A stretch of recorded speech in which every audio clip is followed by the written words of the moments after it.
Hey everyone, my name is Diana Garcia. I'm a licensed mental health counselor, owner of a private practice called Nurturing Minds Counseling. Are you someone that struggles with shame? Do you get stuck in a shame cycle? Then this video is for you. Okay, so let's start off. What is shame?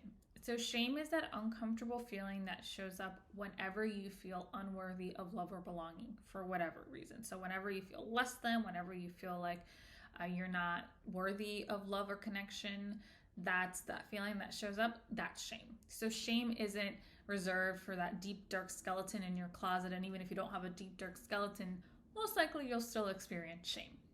So in today's video, we're talking about 5 steps to help you overcome shame. Okay, step 1, identify your physical cues of shame. So the first part is you need to know that you're in the midst of a shame cycle, that you have all of a sudden been triggered and something's showing up for you. Good thing for you, or the good news, is that shame is a very physical experience, so you can use your body, your physical symptoms to help you recognize that, something shifted. So you can see here on the screen, there's like a little picture of a gingerbread man. And that's just a tool that you can use to help you kind of start to recognize where in your body do you feel shame when it shows up? Like, what are the symptoms that show up? So if you can see here, here's another example. This person feels heat in their cheeks. Their heart starts to race. There's a desire to get up and run, like leave, flee, right? That's how they know that, something happened. They're experiencing shame, okay? Second step for overcoming shame, it's really noticing the shaming thoughts. So it's really important to notice what are the thoughts that are starting to spiral and circle in your mind. Typically, they can be something along the line like, I can't believe I said that. You're so this, you're so that. You're not good enough because of this. Who do you think you are? So it's some content along the line of like, you're not enough. Who do you think you are? A lot of scarcity, a lot of criticism. So it's really important to identify what are the specific thoughts that are related to the situation that are contributing to the shame. Okay. So I'm going to start off with giving you an example of my life when I experienced shame. So I was at this directors meeting where there was a whole bunch of other professionals who in my eyes were super important and experts and blah blah blah.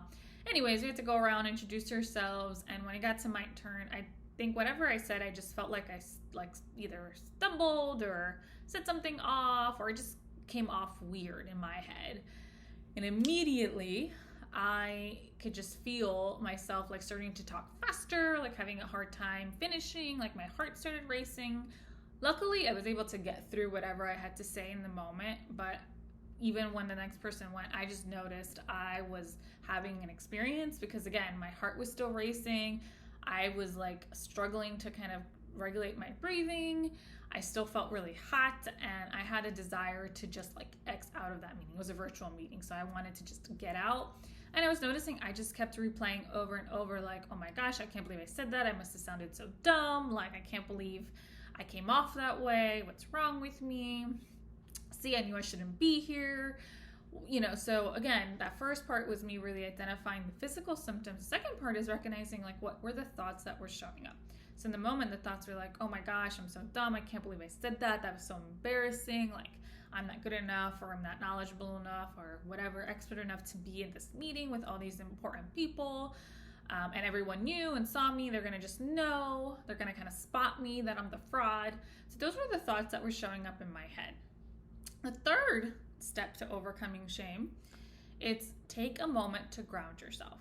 So it's really important. Once you recognize the physical cues, you recognize what are the thoughts, clearly you're in the midst of shame. So you need to kind of help yourself calm down and ground yourself. I'm not saying you're going to go from like 10 being like you're really experiencing a high level of shame to like 0. All of a sudden you're chill, you're good.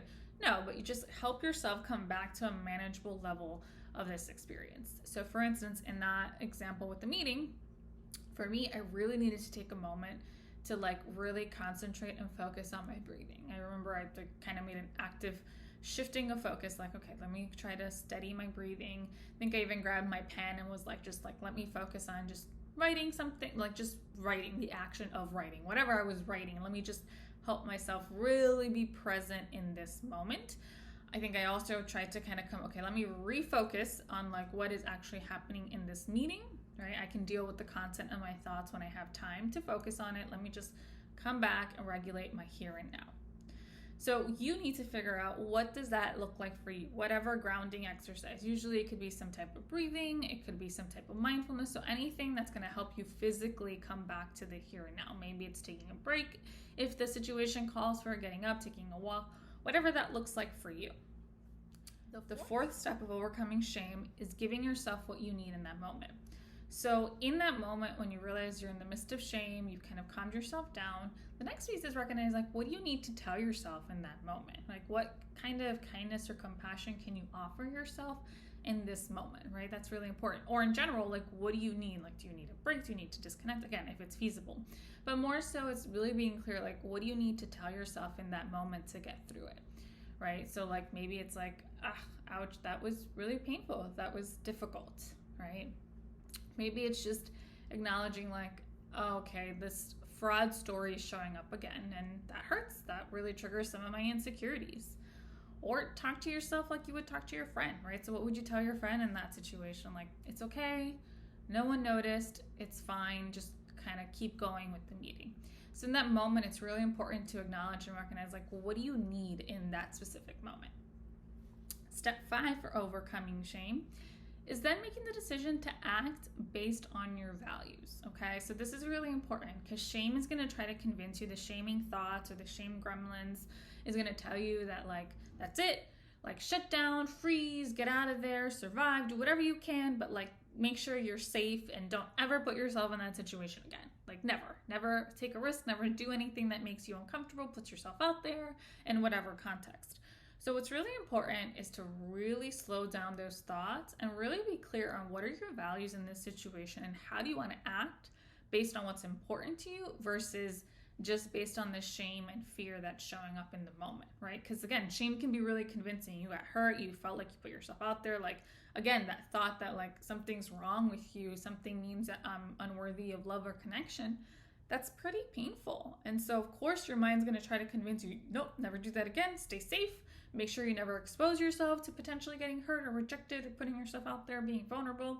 So, stay small, stay safe. So it's really like kind of zooming out and looking at that and being clear, though, but what are my values in this situation? How do I want to show up from a place of my values and what's important to me, not from this place of this fear and scarcity and shame that's showing up? So for instance, in my example of, like, being at this meeting, my values was a value of showing up courageously and authentically in these kind of professional settings, and despite a story of being a fraud or less than, still participating and being part of. And so I think I really intentionally at some point later in that meeting, like, spoke up again about something else going on. I don't even know if it was that important, but it was more so for myself of, like, I want to engage and participate and my voice matters in terms of my values. So I'm going to engage despite whatever thoughts are showing up. Then no, just stay quiet. Don't say anything for the rest of the meeting. And if you do that, that's okay too, right? We're not always in this space of acting from our values, but it's just being clear on, like, what that would even look like. All right, guys, so I hope that was helpful. Those 5 steps to overcoming shame. Subscribe to my email news list so you can stay up to date on all types of mental health content. And thank you, guys. I hope you continue nurturing your mind, body, and soul, whatever that looks like for you.